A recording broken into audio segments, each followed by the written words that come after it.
My name is Melvin Rogers, and I'm Associate Dean for the College of Health and Public Affairs. And let me welcome all of you out for the John T. Washington Luncheon. And what a special group and a special event today. We would start off by having our Chief Executive Officer and Provost, Dr. Tony Waldriff, to give the welcoming. Dr. Waldriff, sir.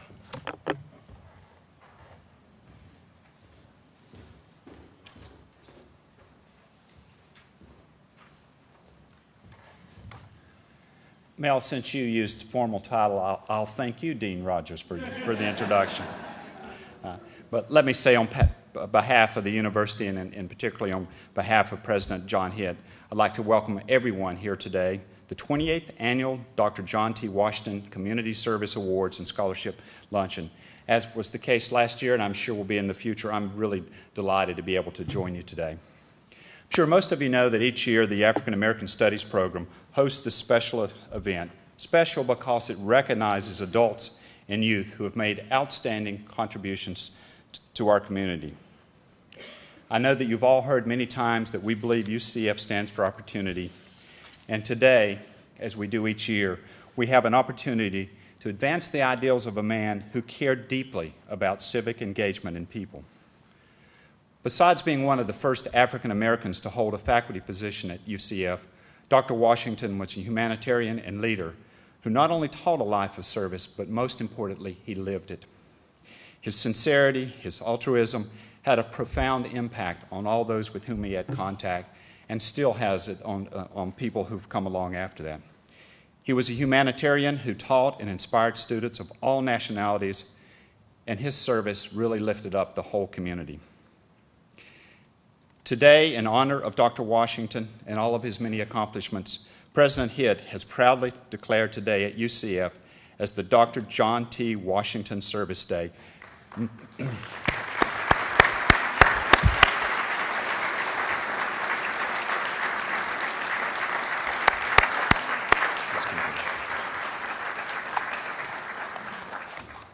And I think we have a resolution that Dean Rogers is going to read. Thank you.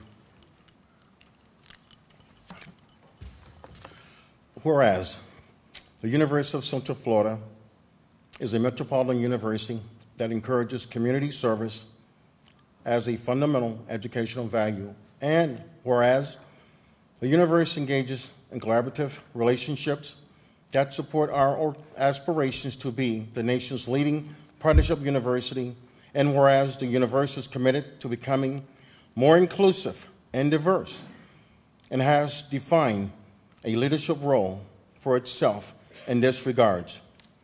Now, therefore, I, John C. Hitt, President of the University of Central Florida, do hereby proclaim Tuesday, April 10th, 2012, as Dr. John T. Washington Community Service Day, as encourage the members of our community to celebrate the legacy of this great humanitarian by promoting excellence through community involvement to enhance the lives of citizens throughout our society.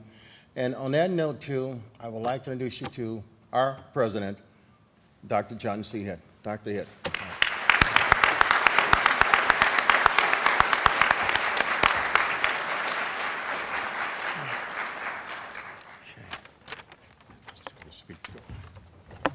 Boy, it's tough to come up here after he read those great words so well, and I still have a few more comments. It puts me in a difficult situation.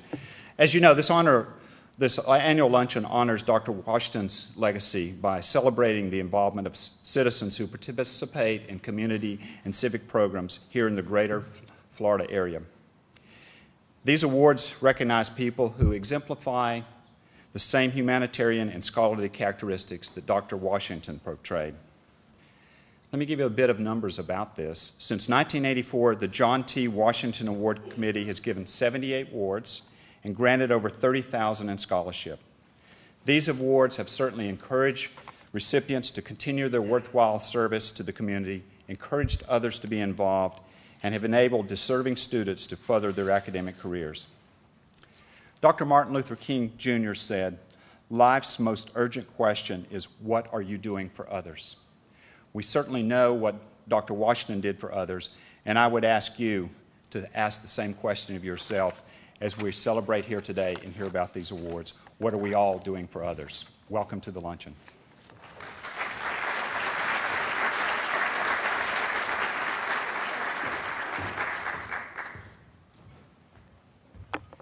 Thank you, Provost Walters. You know, I want to take a minute. We can talk about some reflection, Dr. Washington, and I really want to talk about going back when Dr. Washington first came to UCF.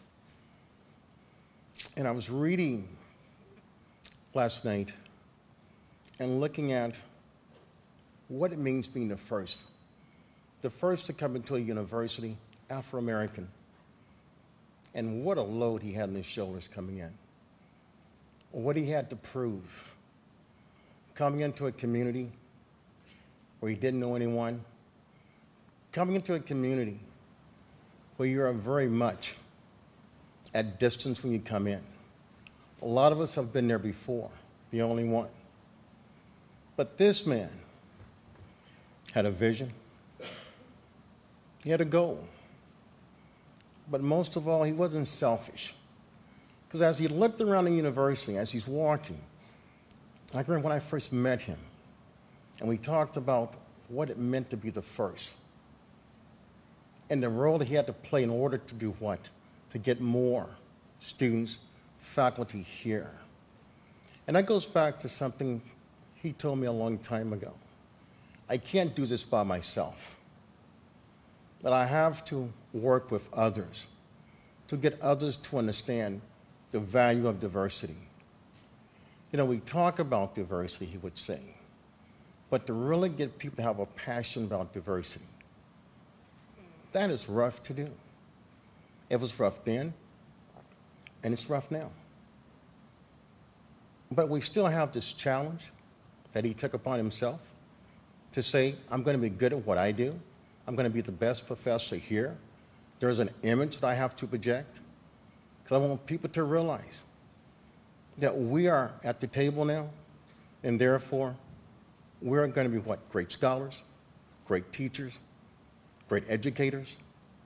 But also, I think he said, we're going to also get the troops behind us, which means every administrator on this campus, starting from the president, his staff, we're all going to be champions of diversity. So Dr. Washington, even though he was an educator, he was a minister, a mentor, a friend, and when you were down and out, he was always there for you. But the one thing that he didn't forget, at the University of Central Florida, in order to make this a great university, it has to be a place for everyone. He also taught others, how do we embrace each other? Not just embrace, hello, how you doing? But really embrace, I care about you. I care how you're doing at this university. If you're having problems, he wanted to know. If there was an issue he could go talk to administration about, he did it. And he did it by himself many a times. And that's why I think I've learned from him there's an obligation that we all have to students, to faculty, to staff. We've got to learn to embrace each other. And I'm looking around the country today, if there ever was a time that we needed to embrace each other and to really talk to each other, it's now. Not tomorrow, it's now, today. And we all have an obligation as we groom these citizens of tomorrow to instill one of our goals, to be diverse and inclusive. And I don't care what area you're getting your degrees in, what areas that you're working in. It's got to come from the heart. It's got to come from here. If I can take Dr. Washington and put him today, he would look at UCF, where he was the only one, and he would say, we have come a long ways.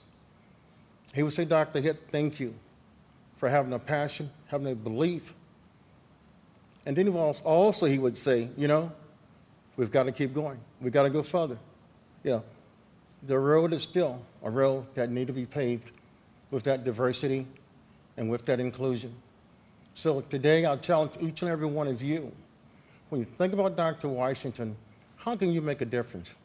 Also, how can you embrace everyone? We sometimes stay in only the cliques or only the groups, and we don't reach out. Dr. Washington, he was forever reaching out. Didn't care what ethnicity you were, what culture you was from, what gender you was from, what disability you might have. He was reaching out. And we should also learn to reach out.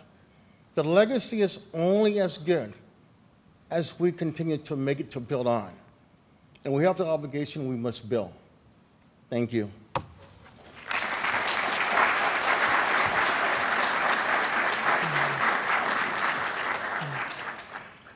Vice President Range.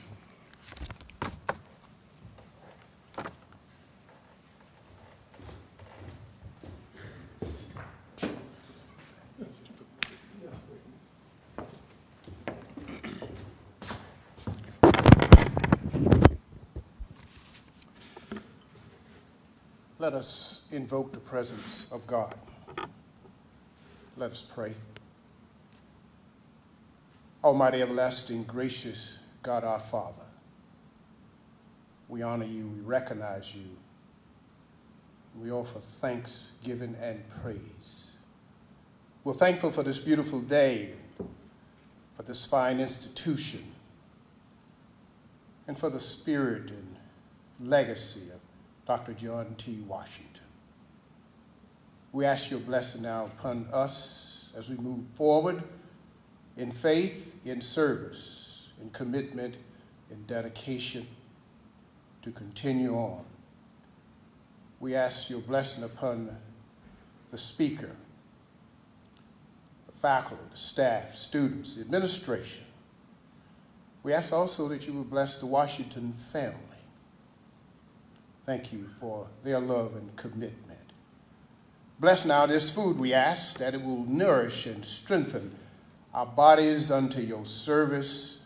Bless those who prepared and served it. We ask your blessing upon those who are less fortunate than we are. In thy name we pray. Amen.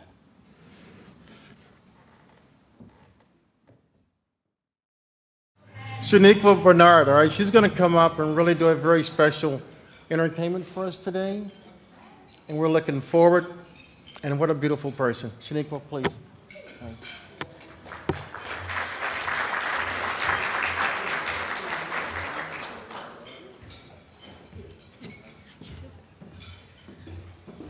Well, good afternoon, everyone. How are we doing today? That's wonderful. Well, I have a little treat for you, but before I go into the treat, I just want to say a few words, if that's okay. That's okay? All right. Ladies and gentlemen, John T. Washington was an amazing man. Whenever I feel like giving up, I think of all his accomplishments and how some of his greatest ones were made to ensure that I had a brighter future at this university. With that being said, I always wish to give credit where credit is due. John T. Washington lived in a time where the color of his skin defined who he was. I'm here to tell you that he was more. And although some may have undermined his authority by calling him a boy, I'm here to tell you his characteristics displayed he was truly a man. Impersonations.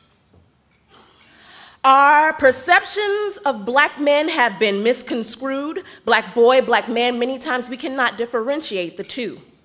Let me go ahead and contrast if you're still confused. In John T. Washington's world, an excuse was another word for a noose. He replaced I can'ts with I cans. Love for his wife had no time span. No gimmicks, there were no limits to his capabilities. Realizing that he is not perfect, he asked God to forgive him for all his transgressions and iniquities. His ancestors supplying knowledge to Plato's and Socrates. Hearing him say, I give up, not even a possibility. An associate professor of sociology. The components that made up his blood was not the same. See, what ran through his veins was this everlasting desire to make a change. A black man knows the game, he just refuses to play it. A black man knows when he is wrong and is not ashamed to say it. So suave and eloquent, he drops lines like, "Excuse me, ma'am, no means of disrespect. You are attractive, but I am more concerned with your intellect." For ignorance, he had no tolerance. He walked with confidence. Head held high, he projected prominence. When you smelt him, he had this aroma of ambition. No matter the conditions, he refused submission to failure. Because in his eyes, failure was never an option. If there is no answer, he would find or make one. If it had not been created, he would make a concoction. The Lord's word was his doctrine. So I don't want to hear there are no good black men, because this black man rose to the challenge. And I am honored to say that the fight he fought years ago is reaping the benefits today. And if you're looking for evidence, I stand before you today. You are what you eat. That is why he only consumed the best, and he forgot about the rest. Now listen up. The purpose of this poem is not to be rude. It is only to give credit where credit is due. This poem is for individuals who can't differentiate a black boy and a black man through all the hysteria. Because if you lay out the criteria, no matter how much one says, "I think I can, I think I can," a black boy will never be able to impersonate a black man. Thank you.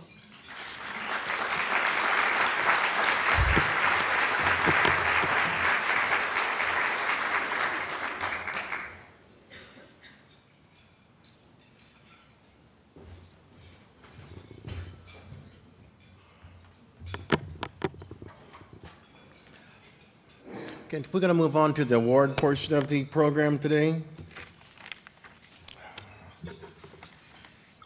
And Dr. Mary Palmer will present the first award, the Adult Community Service Award. Dr. Palmer.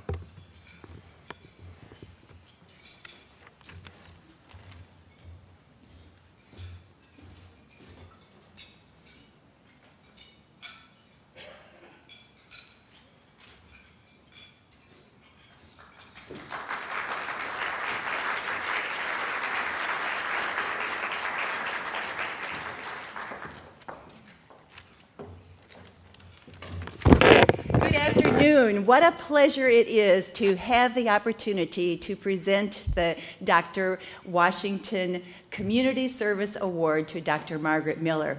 She defines the word service. Her life is a life of service. When she came to Orlando, she started out with the Orange County Public Schools and worked as a speech therapist within the school system.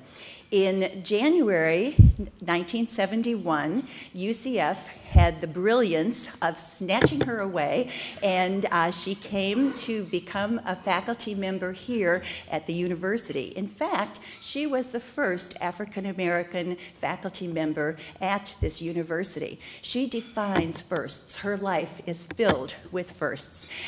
She worked in the Orange County school system, and then she was here for that period of time, and then the Orange County school system said, "Wait a second, we need her back." And so she went back to the school system, where she became associate superintendent in charge of personnel services for the school system.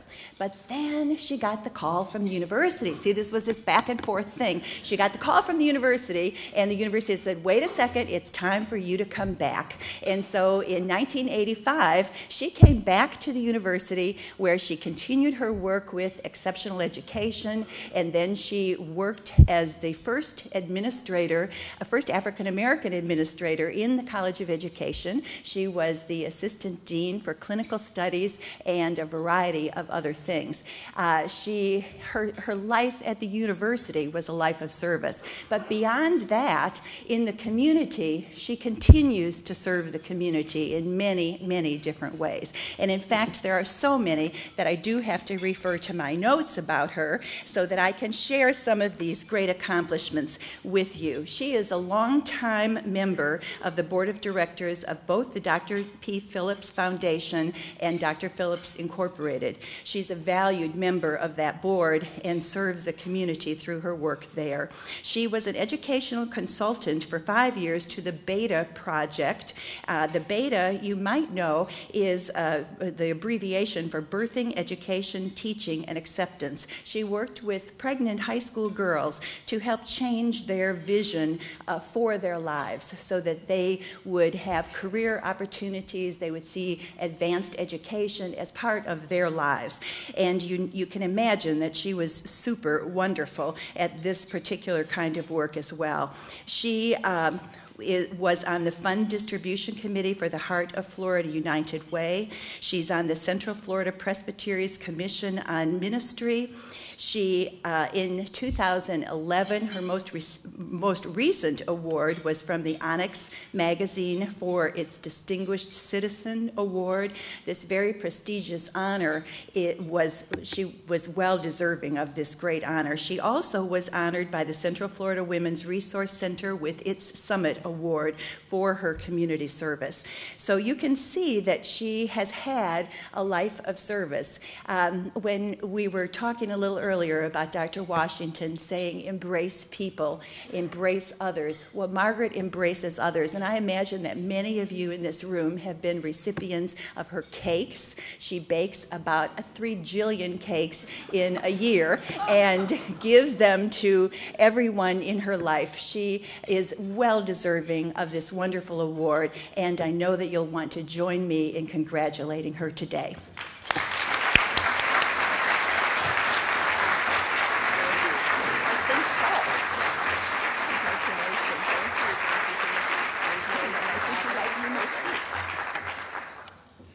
Thank you for honoring me for something that I thoroughly enjoy and love doing. I grew up as a PK, preacher's kid, and you knew that you had to help others, go out of your way to help others, and I have done that all of my life. I am honored to be a part of Dr. Phillips' Charities, who help so many people in this community. And they are here today. I'd like them to stand, please. They came to support me. Thank you.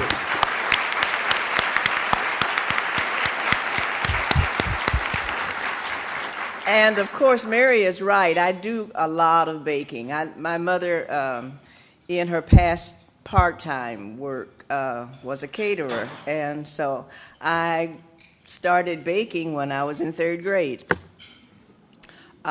Mary and I do a lot of baking and offering different events together. And so the reason I say that is that my husband says when the oven burns out, I have to buy a new one. He's the one who supports all of my activities by allowing me to be out and about. So would you stand, please, Charlie, so you could be recognized?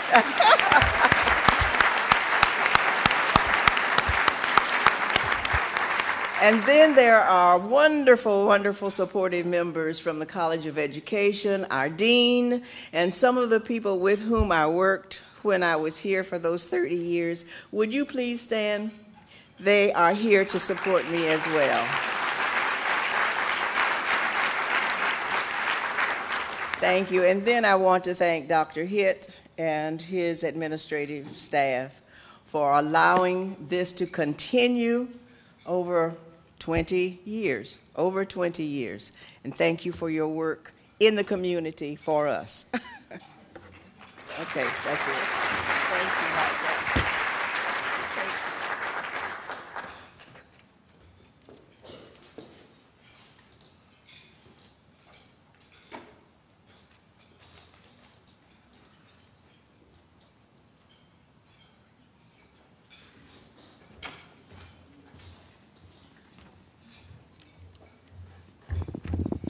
And now to present the Youth Community Service Award, Ms. Lonnie Sullivan, teacher at Evans High School. Lonnie?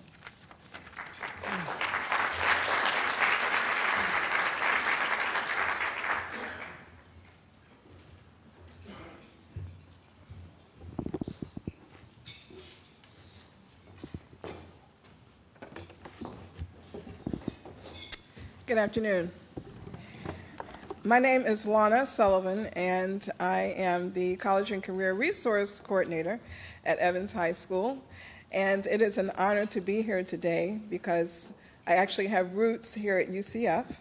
When I first came to Orlando in 1998, I worked with Dr. King in the Office of Diversity Initiatives. And so I know several of you in the room, and it's an honor to be here today. I have the distinct pleasure of introducing to you one of my students, who is Anthony Cooper. Anthony is an ardent student. He is a leader on campus. He is a rising person in our community. He doesn't have the longevity and experience as Dr. Miller, but he is certainly on his way. Anthony is currently in our IB program, Advanced Placement and AVID. He currently holds a 4.15 GPA.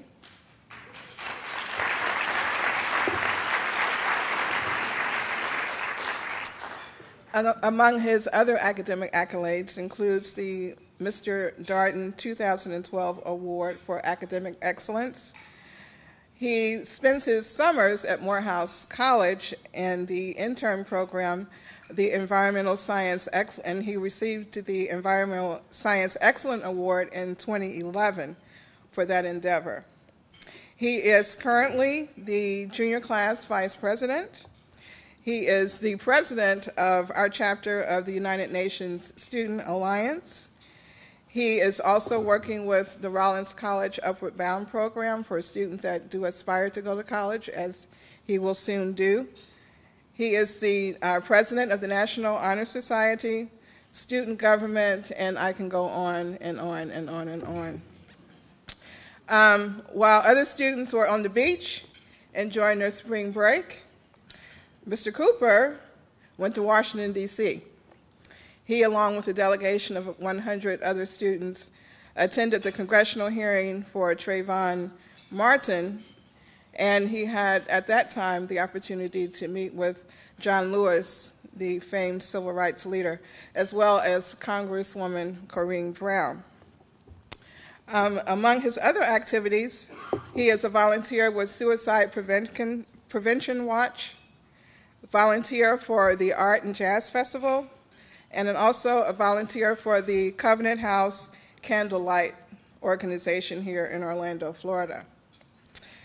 I can go on and speak about what I consider to be one of my children, but one of my students.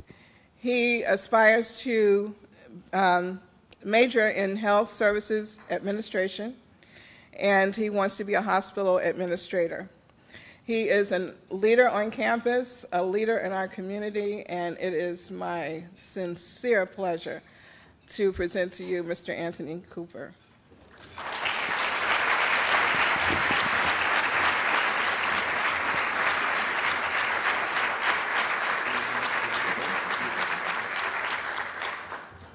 I would first like to say thank you for this award.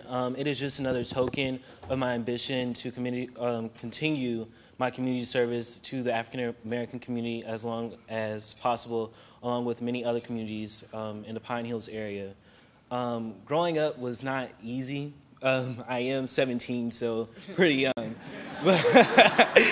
But really one of the things that I learned at Morehouse this summer was really that there are not that many educated black men. And one of the things that they inspired us to do was to become educated, become a citizen of value in our community.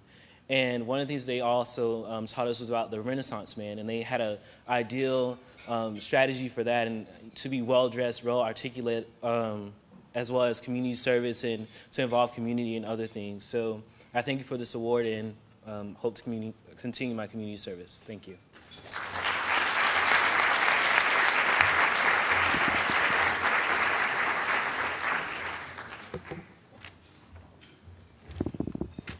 Mr. Oliver Sapp, University of Central Florida Office of Financial Assistance, will give out the Scholarship Service Award.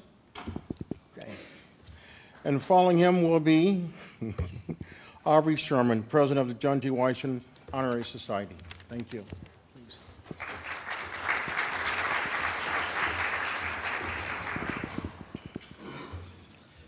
Good afternoon. I am honored to stand before you all today and announce this year's recipient of the John T. Washington Scholarship Service Award. We were fortunate to have numerous applicants of deserving scholars and were impressed to see so many students continuing the path of a great leader such as Dr. Washington. The candidate selected for this year's John T. Washington Scholarship Service Award is Miss Alexis Thompson. Alexis is majoring in biology and health science.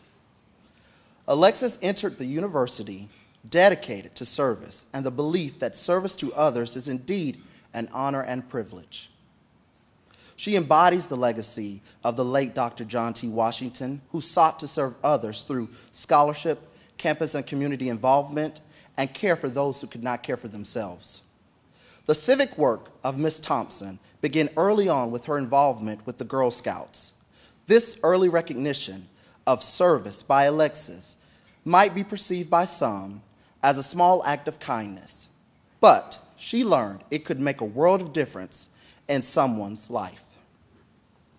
This early on involvement and lessons learned from others fueled her desire to continue to serve. Ms. Thompson has continued her work to serve others as Dr. Washington did. Her care and concern not just for her campus community, but also her care and concern and work in the community embody what Dr. Washington stood for. Ms. Thompson has served tirelessly in volunteering at UCF with over 300 hours devoted to serving others during her time here. She has worked with great passion for causes dear to her and which impact us all. Serving as the Vice President for Community Service for the National Society of Collegiate Scholars, the March of Dimes Finance Chair at the University of Central Florida, volunteering with the Ronald McDonald House, Shepherd's Hope, and Give Kids the World, among many others. As you can see, this illustrates her dedication to serving others. In today's time, it is not so often that we hear of a young person who worked so tirelessly to serve her fellow men and women. Much like Dr. Washington, Ms. Thompson is a doer, someone who sees a need and acts to offer her assistance for others who might need a helping hand. Martin Luther King once stated, "An individual has not started living until he can rise above the narrow confines of his individualistic concerns to the broader concerns of all humanity." Much like Dr. Washington, Alexis has chosen this path to serve others. On behalf of the African American Studies Department, it is with great pleasure that I present to you this year's recipient of the John T. Washington Scholarship Service Award, Ms. Alexis Thompson.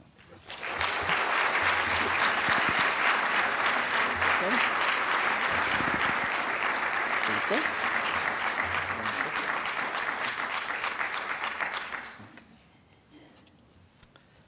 And I'll turn it over to Alexis. Hello, I just wanted to say thank you. I am truly blessed to be standing on the stage right now. My mom always taught me that no matter how bad your circumstances seem to be, there's always someone that's going through a rougher time than you are, and that you should just keep pushing forward to help those in need. So even though that I've gone through a lot of triumphs in my college career, that's only pushed me to want to help more people more and better my community. So again, I say thank you.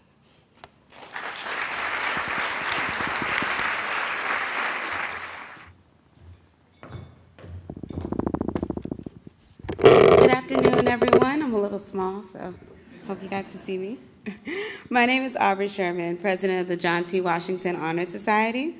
This year, our organization focused on personal and career development as well as community outreach. We participated in the Lead Out Loud Leadership Summit, volunteered numerous times with the Boys and Girls Club, and hosted many career services workshops that were geared towards professional development. By upholding Mr. Washington's legacy, our organization focused on his commitment to scholarship and community service.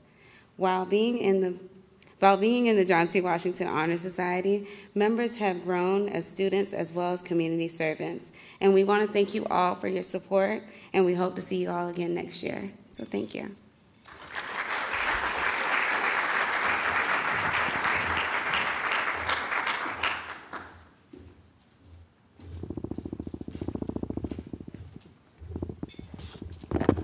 Now, Mrs. Kayla Daniels will introduce our guest speaker for this Good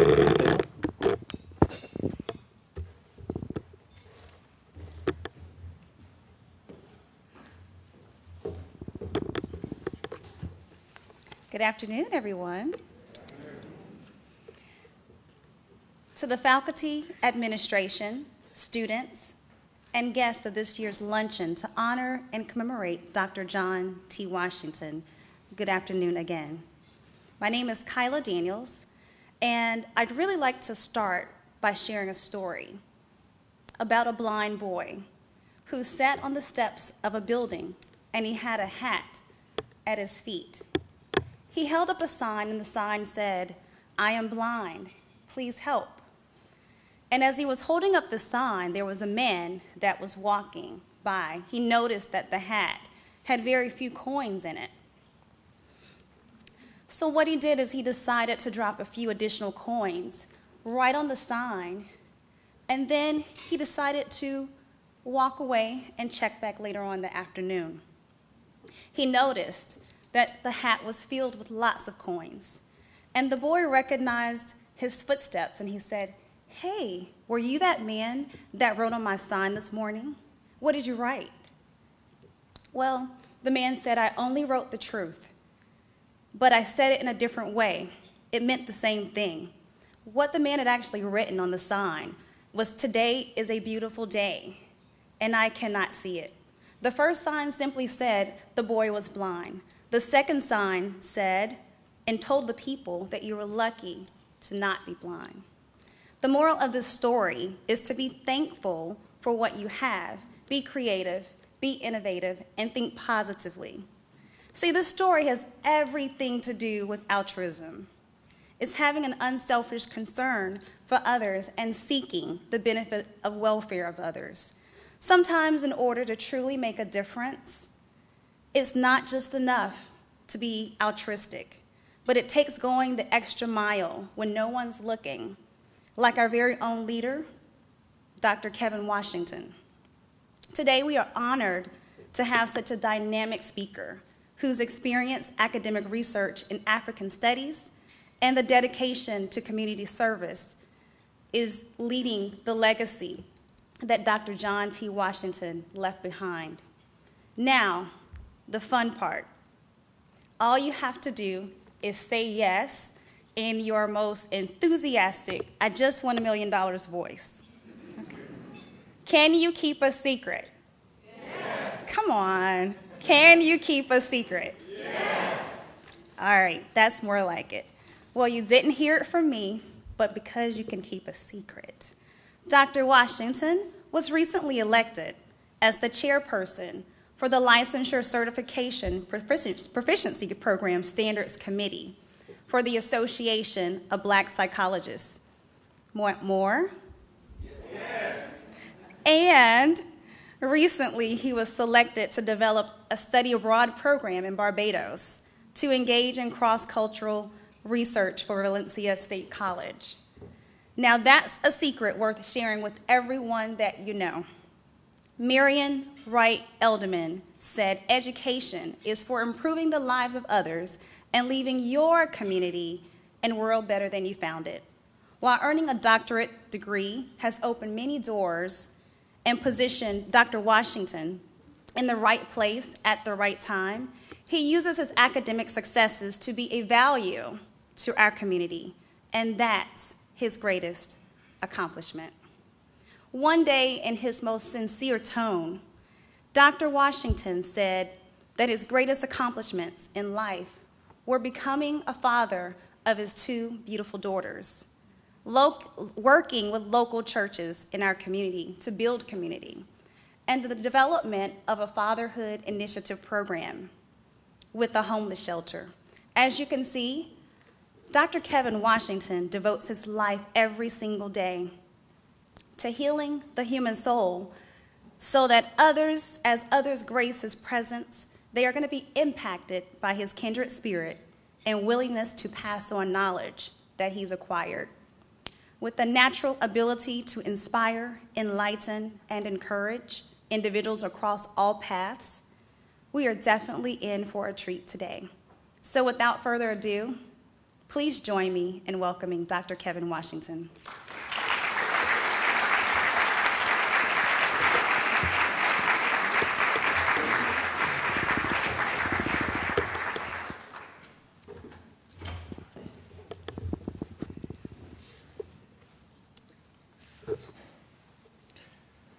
What happens when one goes through a transformative experience and they have their lives changed forever? What happens when they are presented with a challenge and they find themselves able to get through the particular challenge? What happens to one when they have been denied humanity, but somehow they find a way to give back to someone else? What happens when one becomes uncomfortable with the status quo and begin to suggest that what they are experiencing is against good karmic universal forces? What happens to one when they begin to suggest that some things must change and they must change right now? Their bodies seem to become possessed with a spirit that moves them to positive action. And then they begin to get into the flow of humanity that says that things will be done differently after I have been here. What happens to those that have been transformed? They become transformative agents in the lives of others. They go by the names of Dr. Martin Luther King, Queen Nzinga, Yao Santo, a Sojourner Truth. They go by the names of Frederick Douglass. They go by the names of Jesus, Moses. They go by the name of Muhammad, Fannie Lou Hamer. And they go by the name of Dr. John T. Washington, but they also go by the names of Dr. Margaret Miller, Anthony Cooper, and Alexis Thompson. We sat here as we heard about their accomplishment with a very polite. But I think that they deserve more than just simply polite. We should give them an applause because they have been transformative agents in their community and they continue to do so. So I say let's all stand up and applaud these three outstanding individuals right now because they are phenomenal.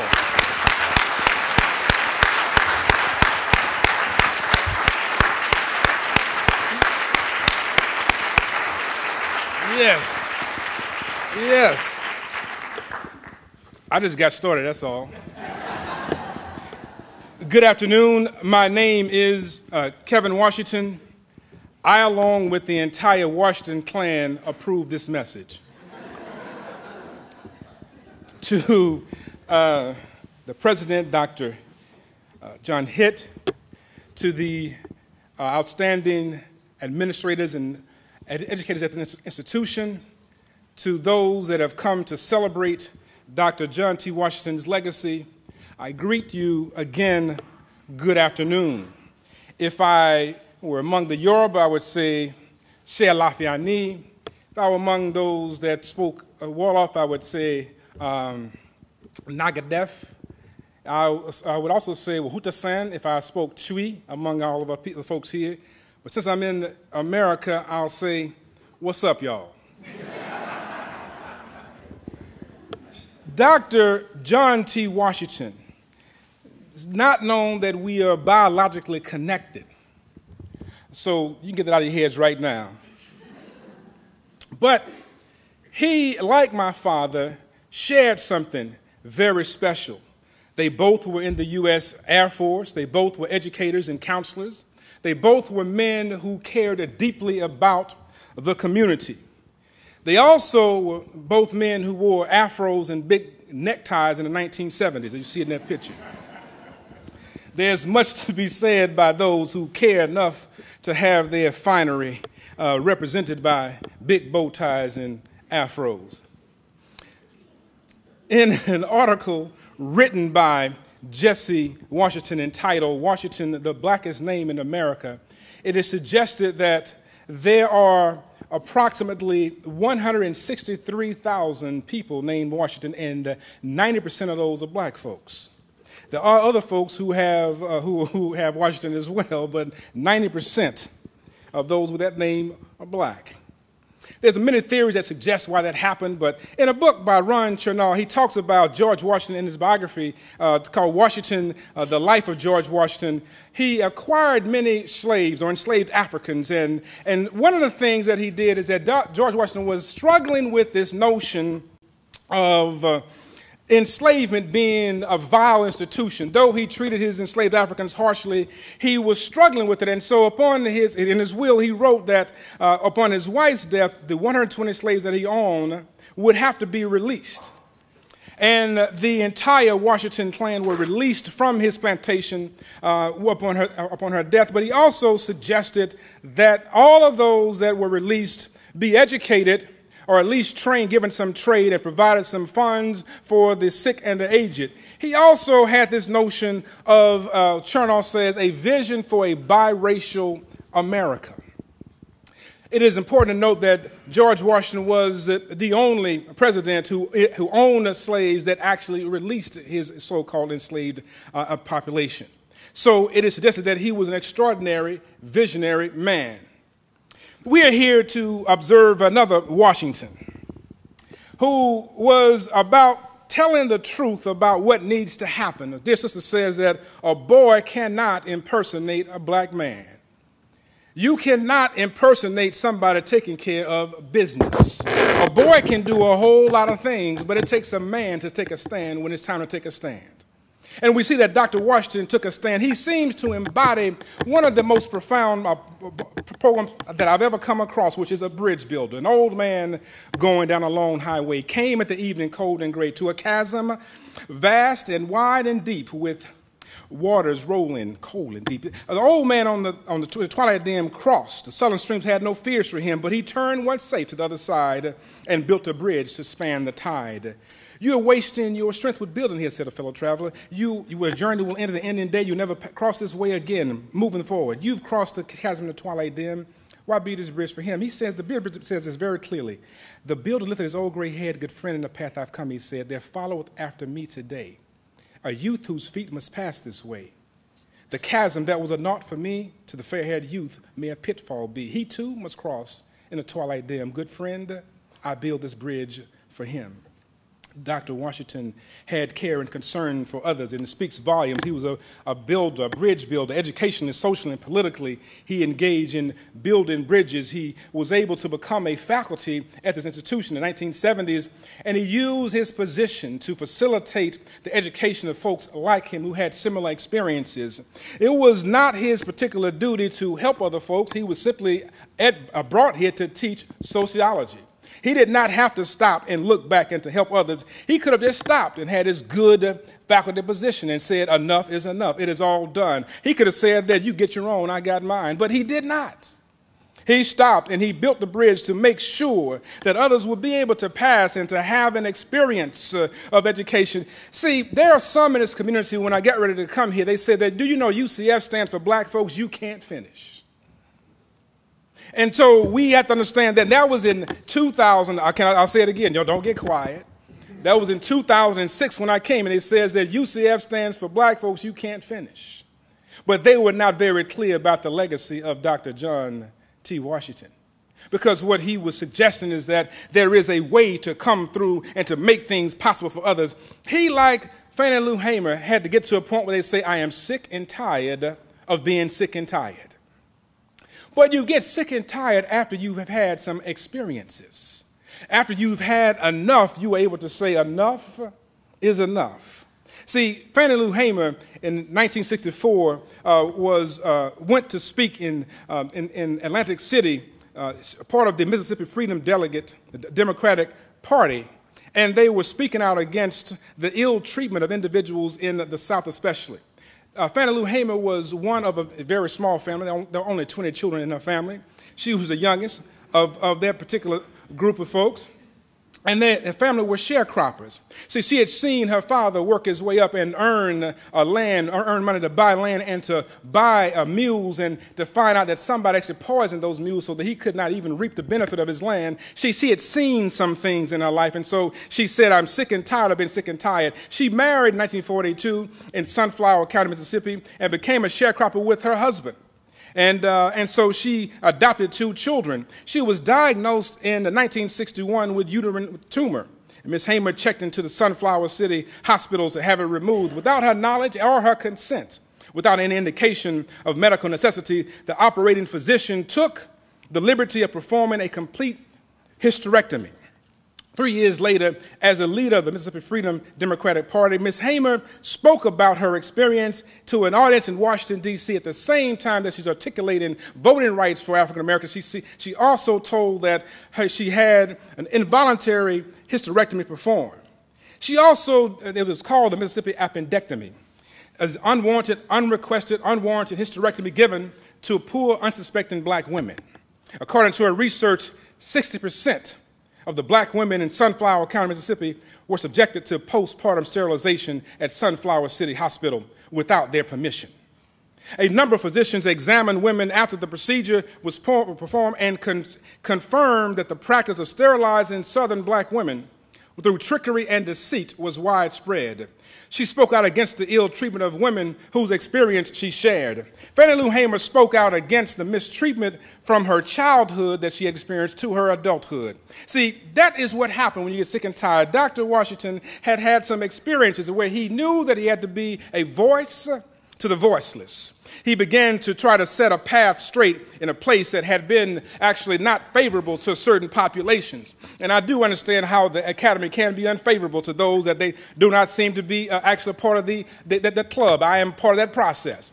It was not a particularly easy process, Sister Thompson, to get a PhD even in Texas in the 90s. Yes, it was not easy to write a dissertation about how to handle the black experience in counseling in the 90s. Somebody asked me why was I even writing about how to increase the number of black psychologists in the field. And so I could only imagine what was happening in the 1970s. See, I think about Dr. Martin Luther King, who's been quoted very much often here, about this idea of that cowardice asks the question, is it safe? Expediency asks the question, is it politic? Vanity asks the question, is it popular? But conscience asks the question, is it right?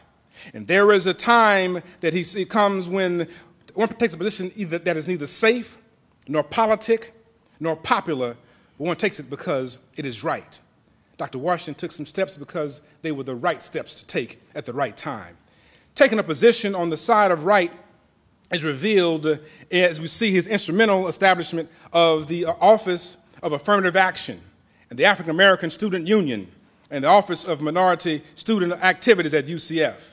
This was not a part, again, of his job description. This is something that he took on himself. His primary duty, again, was simply to come and to teach. But he could not stop there. Something inside his bones said that I must get up and do some things differently. He embodied the concept of the Zulu called Ubuntu. Say Ubuntu. Ubuntu. Ubuntu. Ubuntu. Come on, y'all can say Ubuntu. Ubuntu. Y'all scared? Don't be scared. Say Ubuntu. See, the word Ubuntu means that your humanity is tied to my humanity and we can only be human together. It is the guiding force that is helping South Africa reunify. Ubuntu is a concept that says that everything we do is united together. Ubu refers to being, Into refers to universal life force. It says that in everyone is the same universal life force and that we must acknowledge that life force, and that is a modality of humanity. Ubuntu says that no matter what I do, it's going to impact you. Dr. Washington understood that whatever he did would impact someone else. He understood that someone else impacted his life, and therefore he must continue the legacy of greatness. Ubuntu then asserts that when one acts, the entire community feels a reverberation. Dr. Washington seemed to understand that UCF was a part of the Central Florida community. And as a result, then he sought to interface UCF with the community by taking certain actions, such as doing research with Orlando black leaders and their leadership styles. The major thrust of this was to look at their abilities and to see how they can maximize their efficacy within the community. It is interesting to think about what would that particular group do in the case of Trayvon Martin. How would they begin to respond to what is happening in this Sanford, Florida area? What would they actually think about leading at a time of extreme controversy? And I think that they would take some very unsafe, non-political, but righteous stands. I think that they would look at this issue and begin to facilitate some change. What I understand is that something happens when you have had an experience, Dr. Margaret, Miller, and you began to see the community and your responsibility to it in a very different way. You began to see some things and you began to say, I am sick and tired of being sick and tired. See, in the Africana Studies department that I taught at in San Francisco State University, I found that diverse teachers in training were deeply moved when they came to classes such as the psychology of the black child or black child development. They began to see not only how they were going to impact the lives of students or children, but especially how they would impact the lives of African American children. They understood that there was something that they had not quite understood about the world that they lived in, and somehow the Africana Studies program department allowed them to be able to see their role in facilitating change. See, the Africana Studies Department at San Francisco State University is also associated with the Ethnic Studies Department, the only one that exists in the entire country. And this Ethnic Studies area has Africana Studies, Asian American Studies, Raza Studies, as well as Native American or American Indian Studies. This diverse teaching of individuals of who they are in a pluralistic society empowers them to be able to be agents of change. What would happen if a teacher or a system of educators had been exposed to information that suggests to Trayvon Martin who he was in the world, so that he would be walking and taking stands such as our dear brother here, Anthony Cooper, who says, I know who I am and I'm knowing who I am even more so. It begins to inform him of how to operate. What would happen if a program, a system would have influenced the thinking of George Zimmerman? How would he have interacted when he saw Trayvon Martin? How might law enforcement be responded if they had been exposed to such content? The Academy has a real responsibility to provide students with essential course content that will make them most relevant and to make them most proficient in the career that they pursue. To do less in a diverse society would be negligent. It appears that Dr. Washington worked towards all people having a feeling of agency in this space. The feeling of agency says that I can do something when other folks say that you can't get it done. See, when some say you can't finish, the spirit of Dr. Washington says, yes, I can get it done. The spirit of inclusion seemed to be a major guiding force for Dr. John T. Washington. As we see it, he founded the first church of peace in Orlando. It appears that he made a connection between self-knowledge and peace. There is a calm that comes over those who know who they are. As a matter of fact, it was very clearly stated in The Lion King when James Earl Jones said, know who you are. When you know who you are, it seems to change how you operate in the world, that you're not operating in a position of chaos, but you move in profound peace. And in peace is where you find your power. You cannot find your peace in a moment of chaos, but when you have peace, you find your power. Power is not found in chaos. The idea of self-appreciation allows me to appreciate who you are. When I love and embrace myself, as a result, I'm able to love you. It suggests that love thy neighbor as thyself, which means that I have to first love myself. I ride airplanes all the time, and it says that if the mask should fall from the cabin, place the mask on your face first before trying to assist others. A sad state of affairs, Dr. Hit to try to hit somebody else up, and you have no oxygen. You have to put the mask on your face first to be able to assist someone else. And when I am imbued with life, I'm able to assist the lives of others. And so that seems to be essentially part of Dr. Washington's legacy. For everyone, there is something to learn from their lives. From everyone, there is something to gain from the experience of seeing them actually live. For everyone that has ever existed, there is something good to see. And I see this with Dr. Washington. It is inspirational for me to have served for you today as the speaker to celebrate the great things that he's done. Those like Dr. Washington who are making a difference, I am honored to be a part of this award luncheon. I admire his dedication to elevate the dispossessed and the disinherited, as we hear from Dr. Howard Thurman. His message speaks to the utility of African American Studies Department at UCF. His message was one of restoring dignity to a valuable people. The only way you can restore something to somebody is that they had it already. The idea is that he was very clear that a population had somehow been dispossessed and disinherited, and that he sought to actually reconnect them with their profound greatness. You have to know that it's there to give it back. If it was never there, you cannot go back and get it. A poem by Langston Hughes is called Lasses.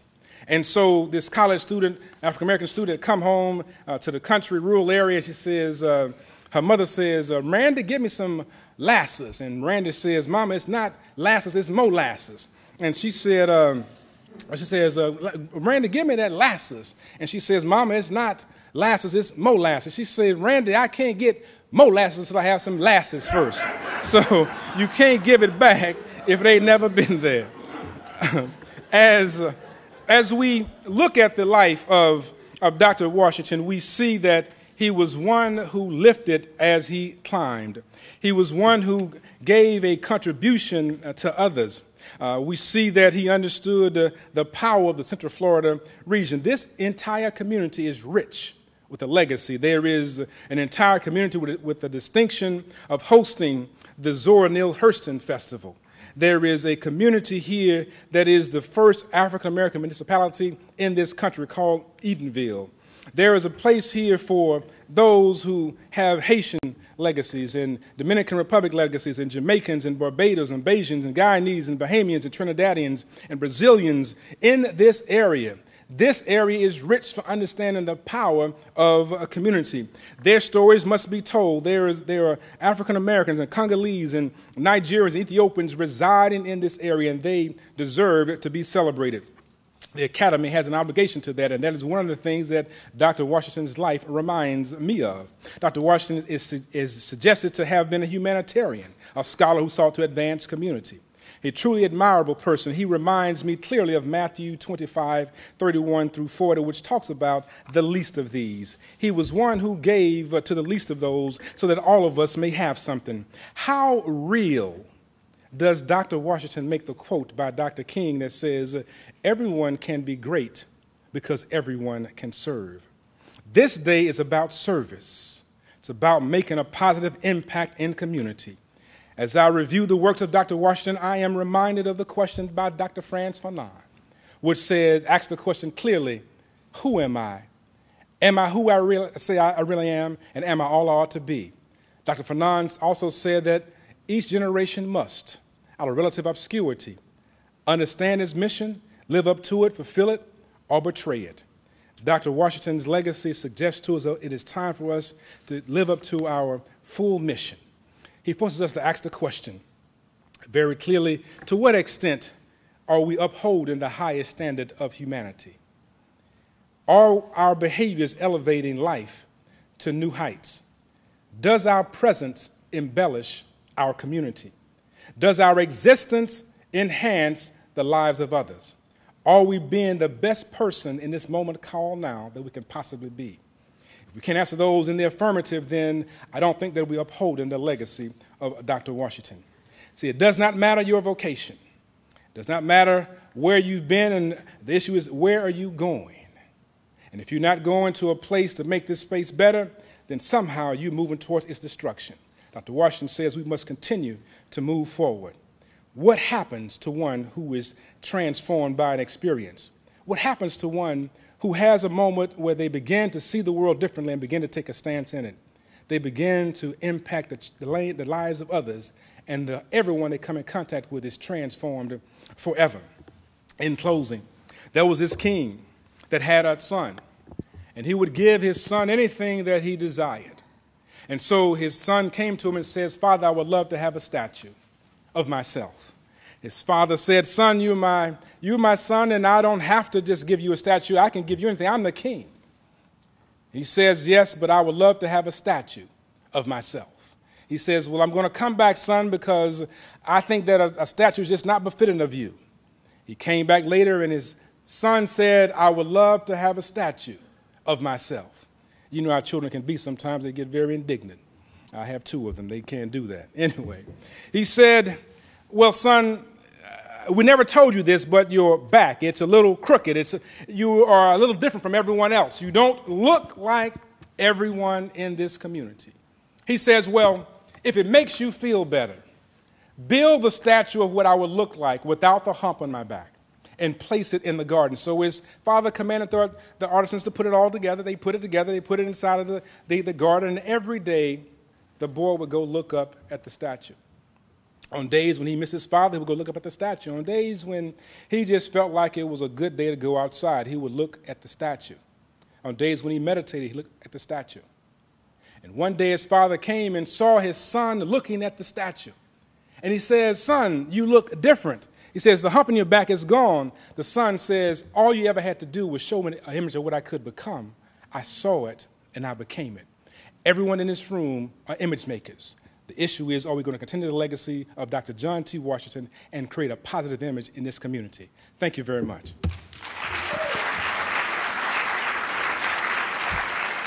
Thank you. Thank you. Thank you. Thank you.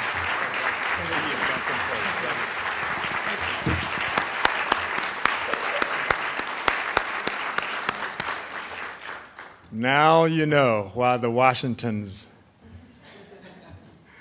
I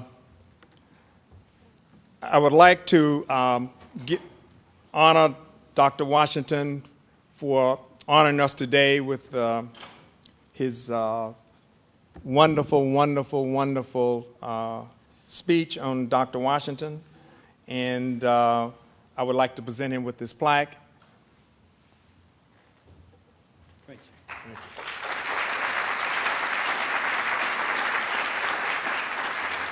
I need this plaque to be able to go back to work, so, you know, because people don't believe I am where I say I am. So I got to, so thank you. You're quite welcome.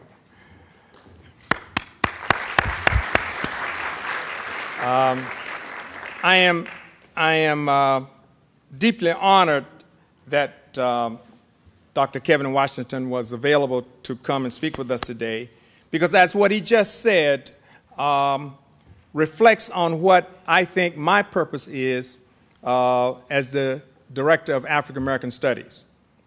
I would love, and I think UCF would love, to have Dr. Washington as a faculty member here at UCF. And in order to do that, what I'd like to do, and put the bug out now, that I, even though we're doing quite well as a minor, I would like to start the ball rolling so that the African American Studies Department here at UCF can match the departments across the other great universities across this nation. The reason that he gave about the history here in Central Florida, about Eatonville, about Zora, about all the different nationalities and people that come together here in this unique area, I think that we have a great chance here to continue Dr. John T. Washington's work and become a degree-granting department.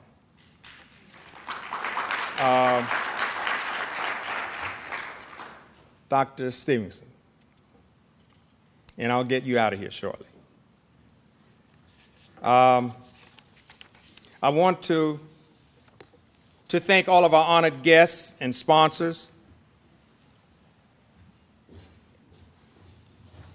And I also want to thank Dean Jose Fernandez of the College of Arts and Humanities by appointing me Director of African American Studies.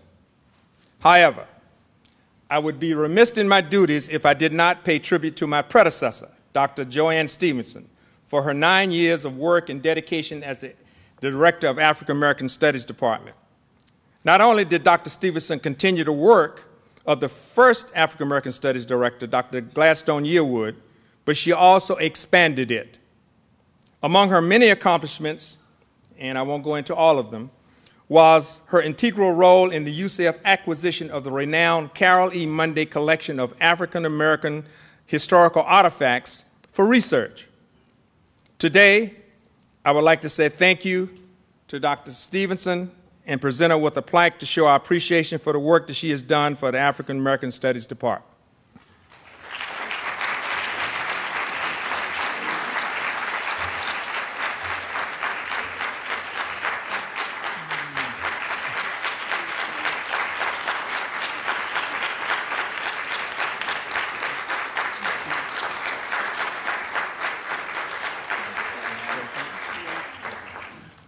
Thank you all very much, and I do know that time is of the essence, so I will be brief as well. I'm very humbled and honored by this.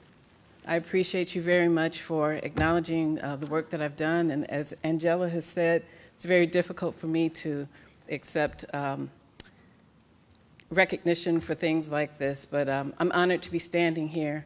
I salute you and commend you, Professor Major, on the wonderful semester and year that you've had here so far, from the professional and very well put together Black History Month and the wall that you put together and this wonderful luncheon. I just would like to say in your own words, keep on keeping on.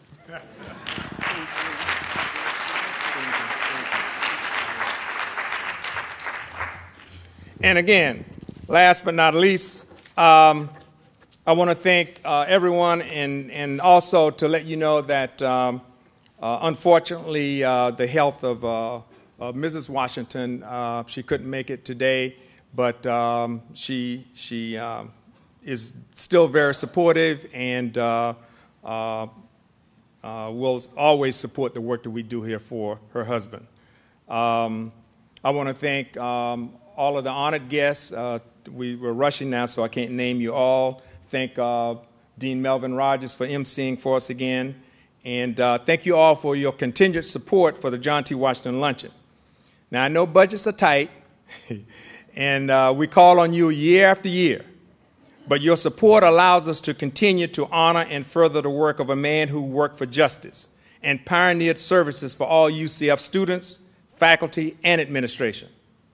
So please fill out those forms in the back of your programs and leave them on the table. You can make your checks out to the UCF Foundation, or you can go to our website, the African American Studies website. Just note it's for the African American Studies and John T. Washington, okay? And the website and everything is in the book. Please take with you the picture frames and the posters that we had made up for you. These are the new posters for African American Studies. Place them where you can see them and remember them. You can frame them, and also the photos would be where you can put your most cherishable memory and photo in for your family. Or you can do as Dr. Washington said, you can put a picture of yourself, you know, and so that you can see what you can become. Thank you again, and we hope to see you next year.